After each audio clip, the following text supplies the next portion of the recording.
ative o seja membro. Se quiser e poder assinar para ajudar o canal, eu agradeço. Boraya. Aparece a cidade de Nanjou, uma estalagem, e o cara que trabalha lá está dormindo. Entra uma pessoa de sobretudo e o cara dá as boas-vindas. Em seus pensamentos, ele lamenta dizendo que parece um mendigo e se pergunta se deve dizer que não tem quartos disponíveis. Mas a pessoa joga uma grana na mesa e os olhos do cara já ficam brilhando.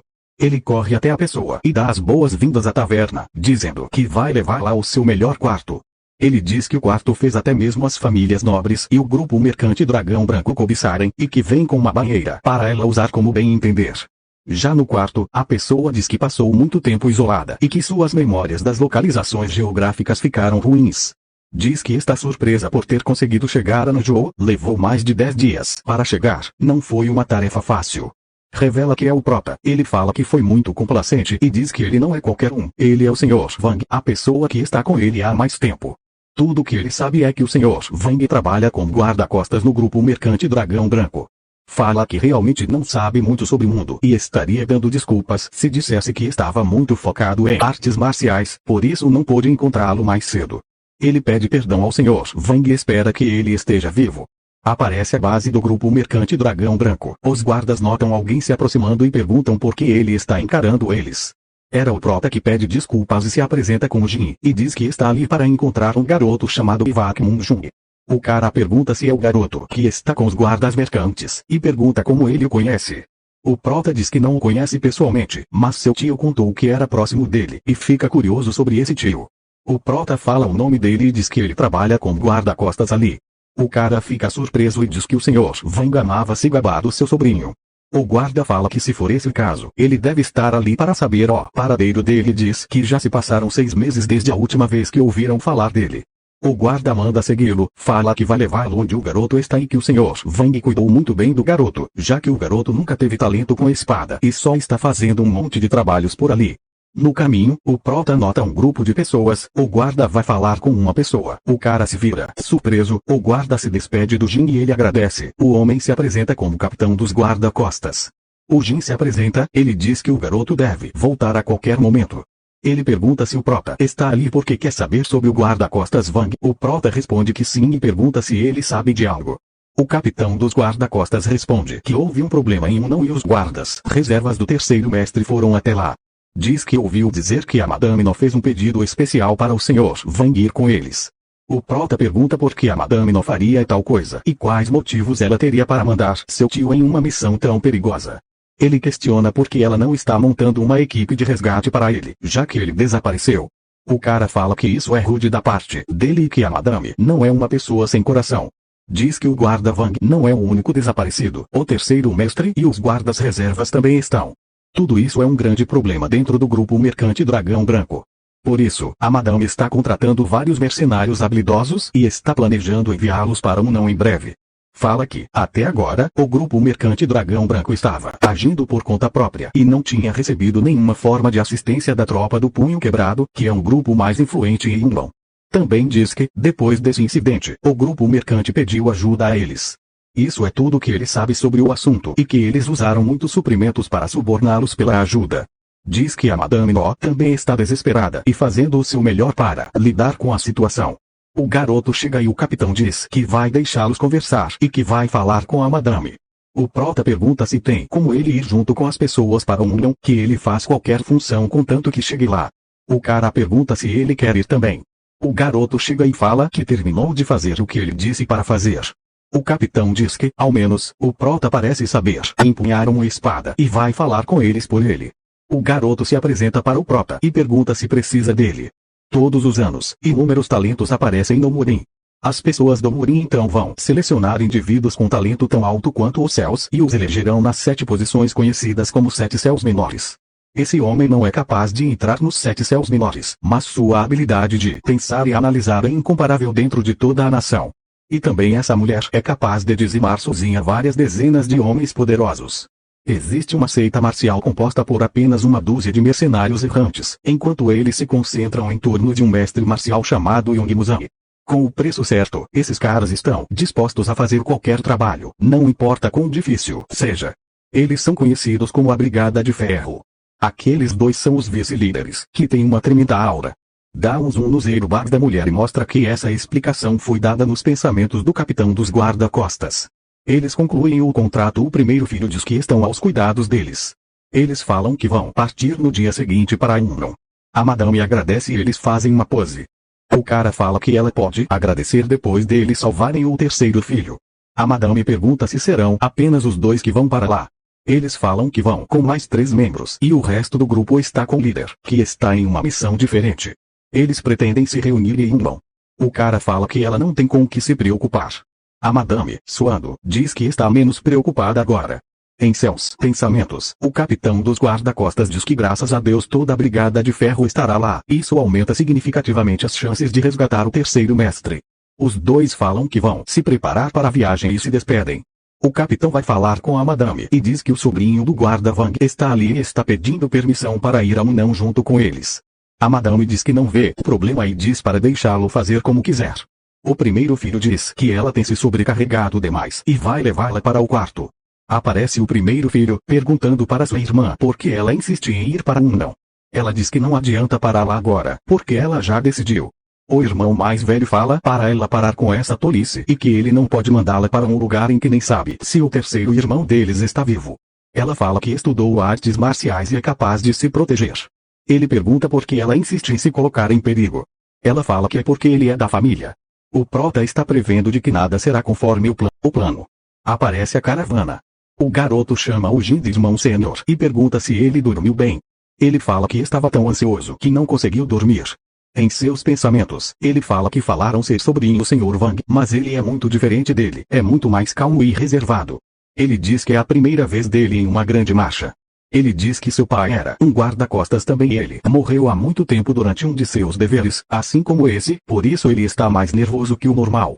Ele fala que o Sr. Wang disse que ele seria o primeiro a morrer se algo acontecesse, então ele o ensinou algumas técnicas de cultivo pessoalmente e também o importunou bastante para que ele não desistisse durante os treinamentos. Ele diz que está bastante agradecido por isso. O prota fica surpreso e pergunta qual técnica ele ensinou. O garoto fala que foi a técnica de cultivo das 3 fundações, uma técnica que, se ele for paciente e perseverante até o fim, vai ajudar a guiá-lo no caminho de se tornar um mestre marcial. Mesmo com todos falando que ele não tinha talento e pedindo para ele parar com artes marciais, o Sr. Wang foi o único que teve um cuidado extra com ele, por isso ele está praticando o máximo que pode. Ele fala que espera que o Sr. Wang esteja bem. O prota diz que se acontecer algo, é para ele ter certeza de ficar ao lado dele. Ele fica meio confuso. Em seus pensamentos, o garoto fala que, por mais que o prota esteja segurando uma espada, ele se pergunta se ele é uma pessoa forte e confiável, e diz que, se acontecer alguma coisa, não seria mais seguro ficar ao lado da brigada de ferro. A vice-líder toca no ombro do vice-líder e aponta para trás. Ele pergunta se ela também percebeu que o homem acompanhando os guarda-costas está em outro nível. Ele fala que tem algo errado com o que dele parece estar lá e ao mesmo tempo parece que não. Em seus pensamentos, o prota se pergunta como vai viver sua vida a partir de agora.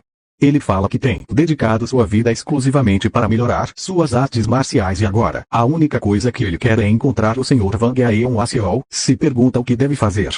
Também se pergunta se exigir vingança contra a Aliança Celestial Central é realmente o caminho certo para ele seguir, ou seria melhor continuar vivendo sua vida como um ser não existente naquele mundo. Ele fala que seu pai com certeza gostaria que ele abandonasse qualquer tipo de ressentimento e vivesse uma vida apropriada, livre de preocupações. Ele se pergunta se ele realmente conseguiria fazer isso. A vanguarda está parando. Eles vão atravessar o rio para Umnon. Eles vão se dividir em 2 grupos e revezar. Depois de um tempo, eles chegam em um lugar para comer. O prota pede a comida. Uma menina atende eles e diz um prato que talvez eles gostassem e vai trazer assim que possível. O garoto está corado. O prota pergunta se ele está interessado nela. Todo corado, ele fala que não. Os outros chegam, a menina traz os pratos. Ela se apresenta e pergunta o nome do garoto, chamando-o de irmão mais velho. Todo envergonhado, ele responde. Ela pergunta se ele é guarda-costas também e fala que isso é muito legal.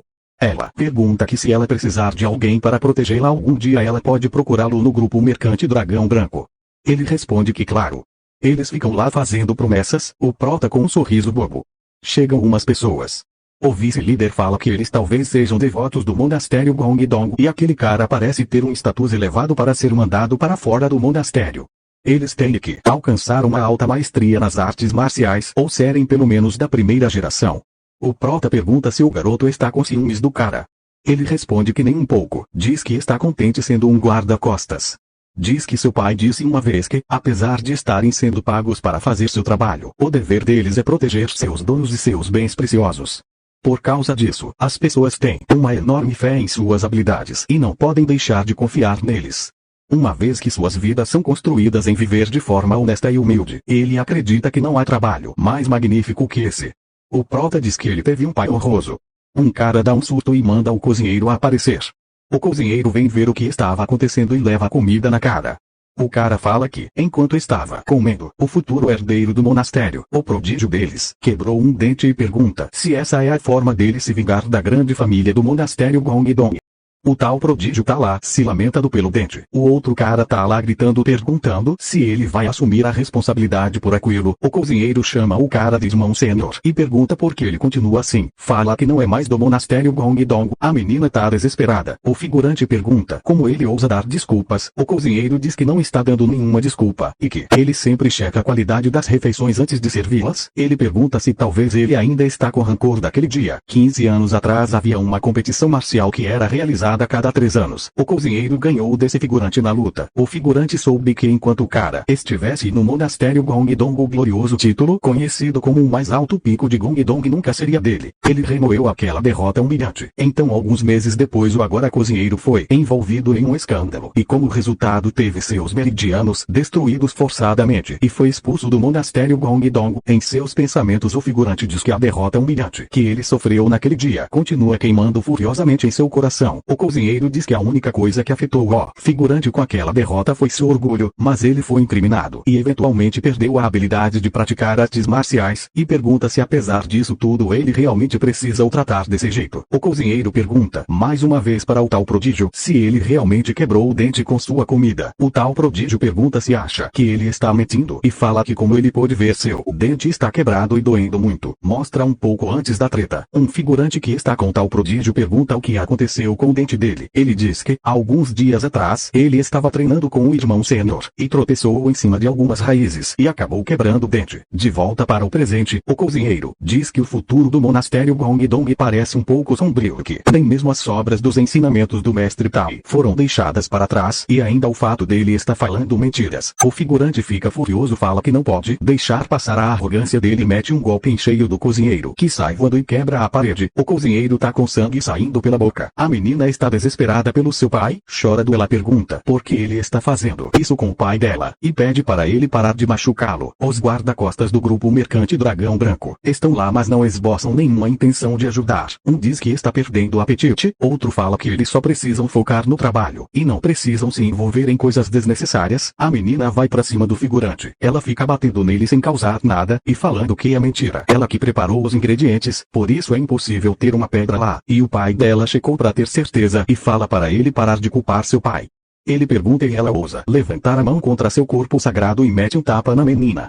A vice-líder dos mercenários, que não tinha falado uma palavra, ficou extremamente brava e chamou eles de bastardos fodidos. Ela ia levantar, mas o outro vice-líder a impede. Ele diz para ela se acalmar e que o monastério é uma das grandes famílias e grandes seitas. Fala que se tornarem inimigos deles, então a Brigada de Ferro será colocada em uma situação difícil, mas mesmo assim está ficando fora de controle. O garoto vai pra frente do figurante. O figurante pergunta quem diabos é ele. O garoto tremendo responde que é um guarda-costas. O figurante pergunta se ele é um guarda-costas do grupo mercante Dragão Branco e pergunta se desconhece as relações que eles compartilham com o grupo mercante Dragão Branco. O garoto pergunta se ele poderia só dessa vez deixar aquilo passar. O figurante dá uma risada e fala que ele é um cavaleiro. O figurante fala que se ele falar desse jeito vai parecer que eles que são os caras maus ali. Fala que, como um humilde guarda-costas que recebe dinheiro para exercitar suas artes marciais, ousa ficar em frente com um devoto do monastério Gongdong. O garoto tira coragem e diz para ele não falar assim que os deveres de um guarda-costas são mais que apenas aquilo, é um emprego que tem um valor muito importante. O figurante irritado fala que não apenas ousa ficar em sua frente, mas ainda ousa dar sermão nele e puxa a espada. Fala para ele conhecer seu lugar e que deve mostrar misericórdia, tirando apenas um de seus braços. O prota se levanta, o vice-líder já olha para ele e pede para ele não ser tolo e apenas segurar sua raiva e desviar o olhar. Fala que o garoto escolheu se intrometer quando ele sabia que não devia, e que ele infelizmente será punido por sua ignorância e não há nada que possam fazer quanto a isso. Diz que o garoto tem sorte porque não perderá a vida e que apenas seu corpo e orgulho serão mutilados nessa situação. O prota o questiona, dizendo que no momento em que um artista marcial perde seu braço isso sinaliza o fim de sua vida. E orgulho? Nem cachorros têm essa merda. Fala que o verdadeiro orgulho é suportar as dificuldades até mesmo quando está totalmente sozinho. À medida que faz tudo o que pôde para lutar por suas crenças, diz que isso é algo que ele nunca vai entender. O vice-líder pergunta por que o prota está olhando apenas para a árvore e não para a floresta inteira. Pergunta se ele realmente vai se tornar inimigo do monastério Gongdong com uma crença idiota dessas. O prota pergunta se isso não está bom e vai para ajudar o garoto, que estava prestes a ser cortado pela lâmina do figurante, com 2 dedos. Ele fala que no mundo deveria pelo menos haver um único idiota assim. O garoto e todos os outros ficam surpresos com a cena. Em seus pensamentos, o figurante diz que isso é uma técnica altamente avançada, mas não funcionará com ele, e pergunta como ele ousa bloquear a espada de um estimado mestre marcial apenas com os dedos. Ele se pergunta de onde ele veio e diz que o bastardo não está nem tremendo ou hesitando. O cara pergunta quem o prota é e como se atreve a se intrometer no seu caminho. Também pergunta se ele sabe quem ele é. O prota fala que pode considerá-lo irmão sênior do garoto e pergunta por que ele não para por ali. O figurante diz que aqueles não eram olhos de alguém pedindo um favor, se prepara e dá um golpe, mas o prota para com a bainha da espada sem nenhuma dificuldade. O prota diz que o dever de um garoto é simplesmente aproveitar a vida, o dever de um pai é cuidar de seus filhos, o dever de um mercante é fazer lucros, o dever de um devoto é se tornar puro, removendo os desejos mundanos. Ele fala que todo mundo tem deveres nos quais precisam se apoiar, mas parece que ele é incapaz de fazer algo básico com isso. Ele fala que ele é uma desgraça para todos os outros devotos e quebra a espada do figurante. Os estilhaços cortam o rosto do figurante. Os outros figurantes vão pra cima do Jin. Esses foram mais alguns capítulos. Se gostou, deixa o like e comente para a parte 6. Valeu!